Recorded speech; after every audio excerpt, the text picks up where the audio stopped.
förstod du att du var kåda? Jag tror kanske på förskolan typ, när föräldrarna kom och hämta. Att så här,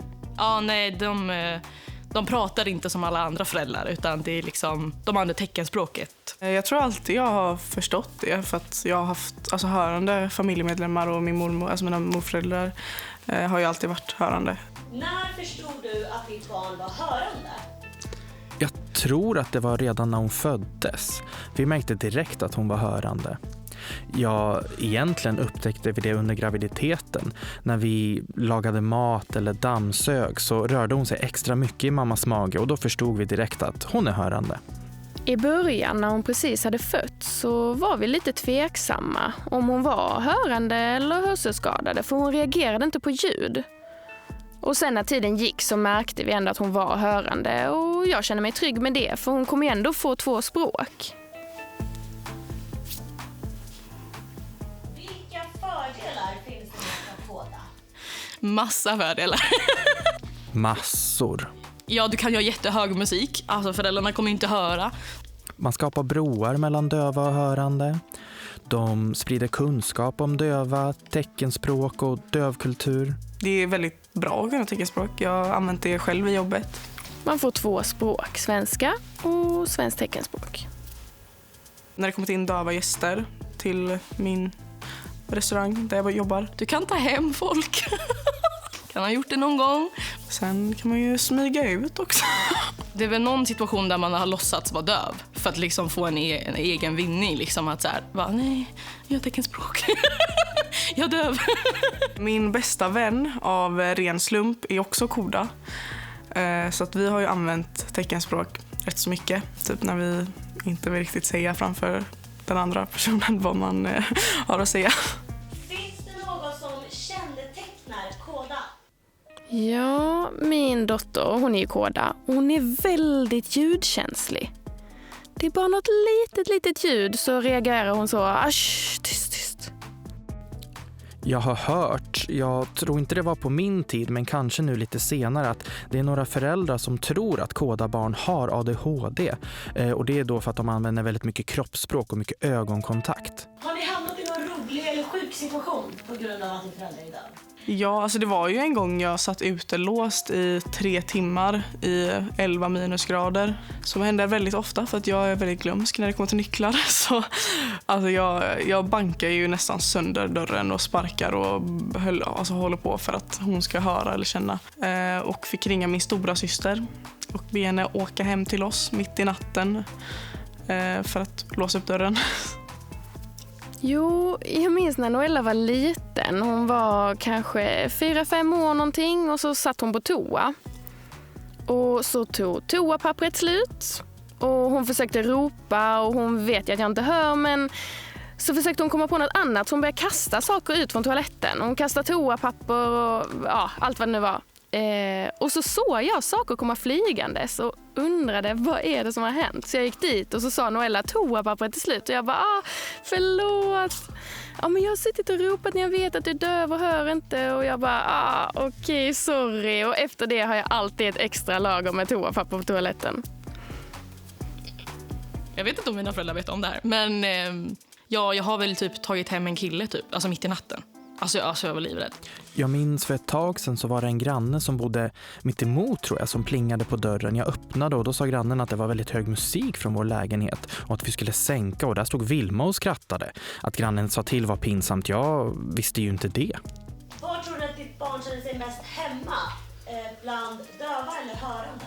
Jag tror både och, 50-50. Nej, jag vet inte. Både och.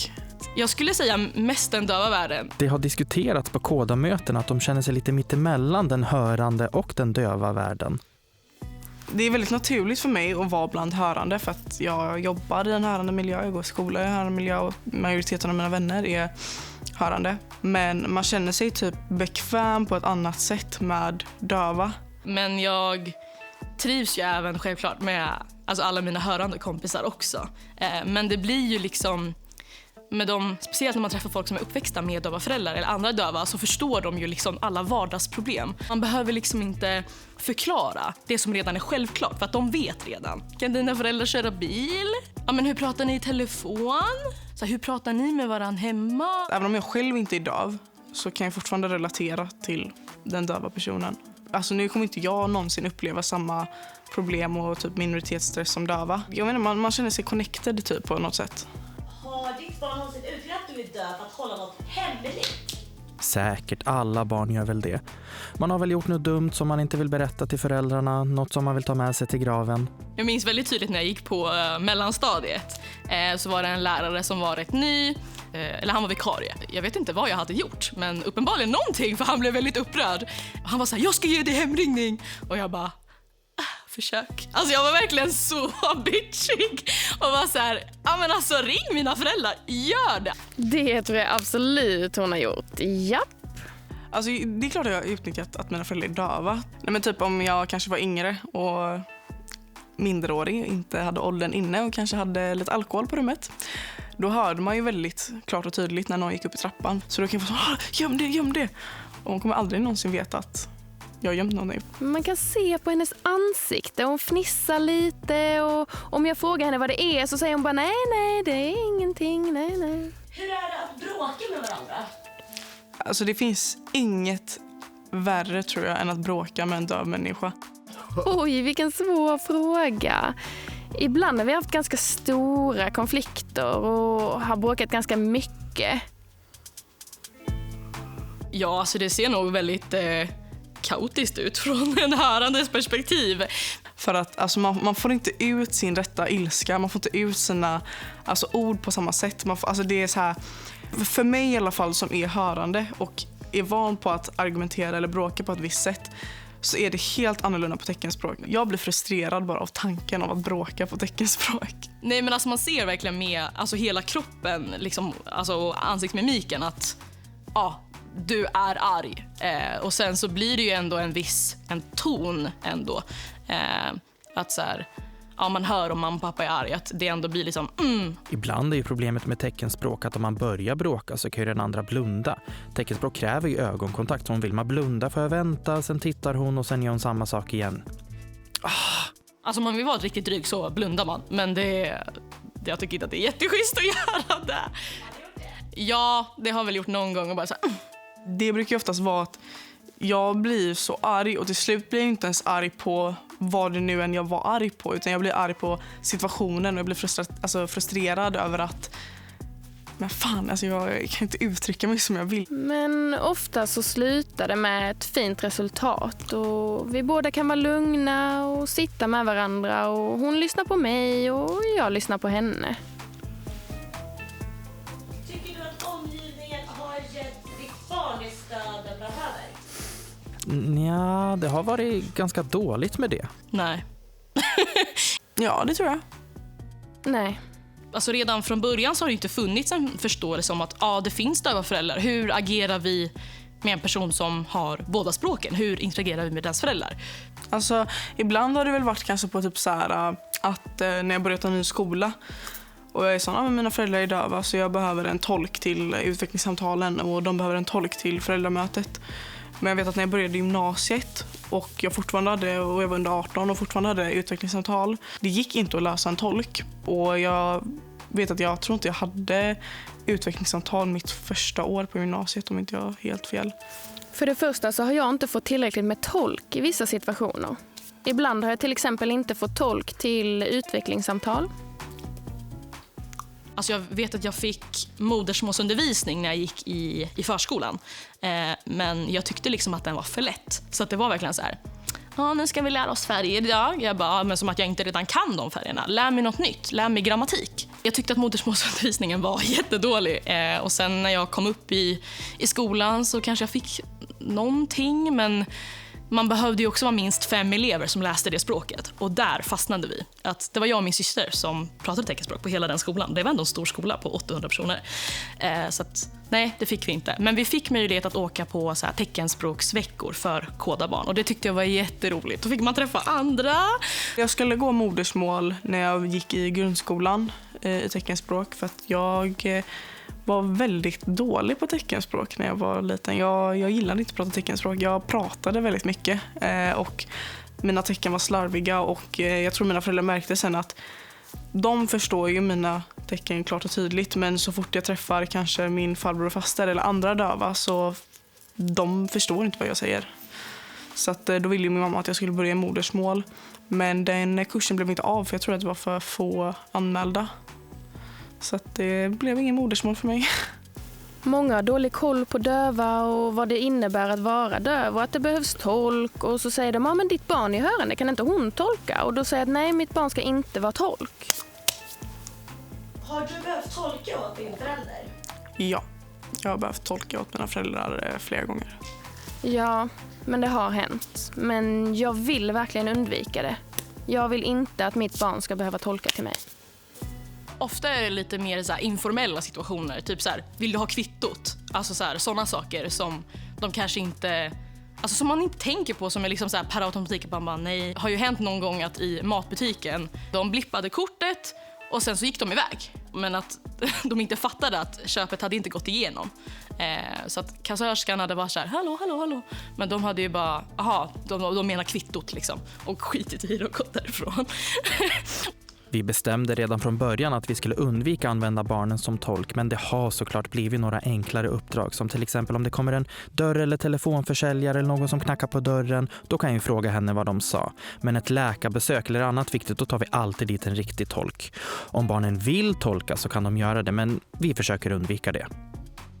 Det finns olika anledningar. Det handlar om att inte ge det ansvaret så tidigt, till exempel på ett läkarbesök, om mamma eller pappa får en allvarlig sjukdom och så ska barnen få veta det och översätta det till föräldrarna. Det blir ju ett väldigt stort ansvar att bära. Sen har jag alltså tyckt att det har varit roligt, men mina föräldrar har ändå poängterat att du är inte tolk. Det är inte ditt jobb. Så att de har ändå varit noggranna med det, att jag är deras barn och inte deras tolk. Det var i september 2024 så blev jag plötsligt väldigt sjuk. Jag var väldigt yr och jag mådde jättedåligt så jag kunde inte prata med någon. Vi fick dit en ambulans och då ber ambulanspersonalen att Noella ska tolka till mig. Men jag vill inte att hon ska behöva tolka till mig, dessutom på akuten, när jag är allvarligt sjuk. Ambulanspersonalen sa att de skulle fixa teckenspråkstolk på plats på sjukhuset. Men när vi väl kom till akuten så fanns det ingen tolk och jag kände mig så förtvivlad. Hur kan det inte finnas tolk? Då sa min dotter Noella att hon kunde tolka. Men jag ville inte att hon skulle behöva ta det ansvaret. Jag vill att hon ska få vara mitt barn. Vi förklarade på akuten att jag behövde tolk och vi gav dem telefonnummer till tolkcentralen. Men det kom ingen tolk. Jag vill att min dotter Noella, som är koda, ska få vara min dotter. Det är oerhört viktigt att vi får dit en tolk. Har du någonsin känt skam över att din förälder är död? Ja, det har jag väl gjort. Nu är jag väl lite så här hepp, alltså så. Ja, jag vet inte. Jag har inte frågat, men det tror jag kanske. Jag tror att vi började tidigt som föräldrar att ta plats. På förskolan, vi pratade med fröknarna och på skolan. Och när hon ser att vi vågar ta plats så tror jag att skammen minskas. Jag tror inte det. Nej, det tror jag inte. Alltså ibland. Jag tyckte det var jättejobbigt när jag var liten att behöva gå och fråga hela tiden. Typ om, ja men gå och fråga personalen om det här. Och jag sa, men nej, jag vill inte. Alltså lite så informella situationer, att så här, ja, vill ha kvittot. Och så är de bara tysta liksom. Att det ser otrevligt ut, men det är ju liksom inte meningen att de är otrevliga. Vissa kanske inte är så utbildade kring dövhet. Så att jag skämdes ju lite över att mina föräldrar lät så konstigt. Typ om de hejade på mig när jag hade träning eller om det var i skolan. Alltså det, att de lät så speciellt, och att jag märkte ju ändå att folk i omgivningen ändå reagerade på det. Så att det är typ en grej jag kanske skämts över lite när jag var yngre, men alltså det är ingenting som sitter fast på mig nu än idag, skulle jag inte säga. Folk brukar fråga, kan dina föräldrar prata? Jag bara, ja, de kan prata, men de hör ju inte sin egna röst, så att uttalen blir ju lite roliga. Så när man har frågat mamma och pappa, kan du uttala det här? Och så blir det liksom ett väldigt skevt uttal. Hur känns det att ens få den här frågan om att man skulle känna skam bara för att du är döv? Jag tror att allt handlar om okunskap och fördomar. Som jag sa, man ska tidigt sprida kunskap, våga ta plats. Teckenspråket ska få synas. Ja, men nu i sociala medier så syns teckenspråket mer och mer och man förstår att döva finns. Det är ingen stor grej. Är det något som din förälder inte förstår? Ja, Vissa typ sociala koder. Är det något som ditt barn inte förstår? Jag tänker mest på hur döva faktiskt mår, innerst inne. Hörande har mer ett sätt. Så de har inte lika många möjligheter som vi i dövvärlden. Jag tror att vi lever ett väldigt rikt liv med dövkultur och teckenspråk runt om i världen. Ja, alltså man kanske inte kan skämta om samma saker. För att så här, saker som händer i den hörande världen, för dem blir det att så här, jag kanske kan se texten på TikTok, men ljudet, det kanske är det som är hela huvudpunkten. Och det är ju väldigt sällan det textas. Alltså typ tv-program, alltså inte alla tv-program textas ju. Det är någon gång jag stått bredvid tvn och varit så, nyhetsankare och varit så, välkomna till nyheterna idag. Alltså typ så. Man gnisslar inte med typ besticken i tallriken och man är inte högljudd. Och typ att i vissa så här, sociala tillställningar att de kan vara lite, alltså så här, de sticker ut lite för att de är så himla av sig typ. Dövförtrycket har ju funnits i många år. Man stöter på hinder i samhället. Till exempel kommer tolken. Man blir orolig. Den kom, vad bra. Man blir såklart frustrerad och ledsen. Vi kan också, precis som alla andra. Det har hänt att jag har sett en annons om en tjänst och då om en döv har samma kompetens som en hörande och söker jobbet på till exempel en dövskola, så får ändå den hörande jobbet.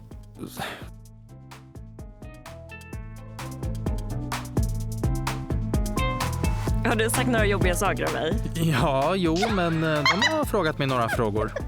Hur kändes det där? Känns bra. Ja, det var lite nervöst, men det gick bra. Är det någonting ni tror att ni svarade olika på någon fråga?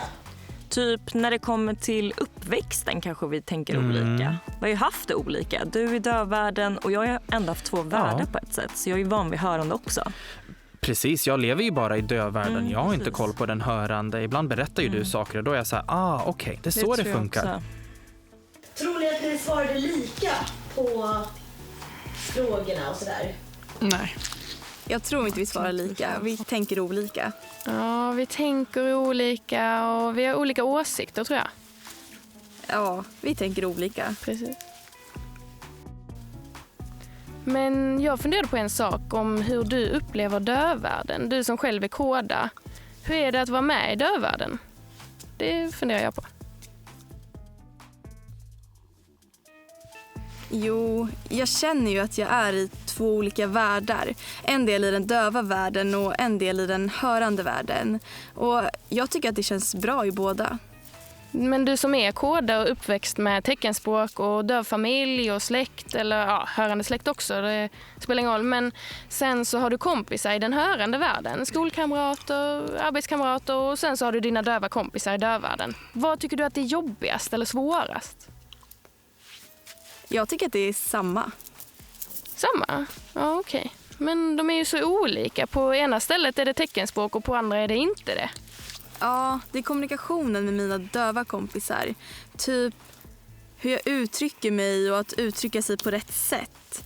Det är inte direkt något negativt, men bara typ att när jag ibland pratar med döva. Och det spelar ingen roll om det är kompisar eller vem som helst egentligen.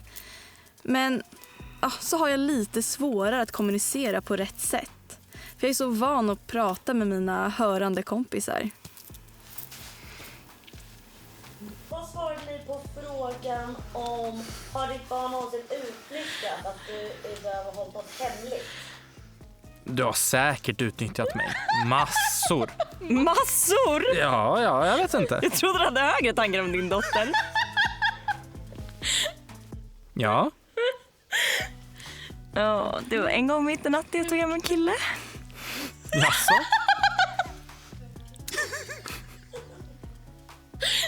Det var bara en stund.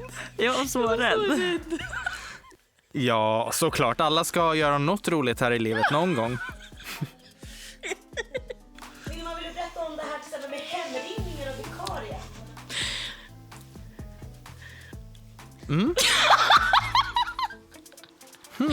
Det var en gång på mellanstadiet så var det en vikarie som hotade med jag ska ringa hem till dina föräldrar. Och jag bara alltså, försök då. Har du fått något samtal eller? Nej, inte alls. Och inga sms heller. Aldrig. Så jag är skötsam. Ja, jag uppfattade dig som skötsam. Jag är snäll. Jag är Du snäll. har tur du. Du har busat mycket. Bra, då är vi klara. Tack!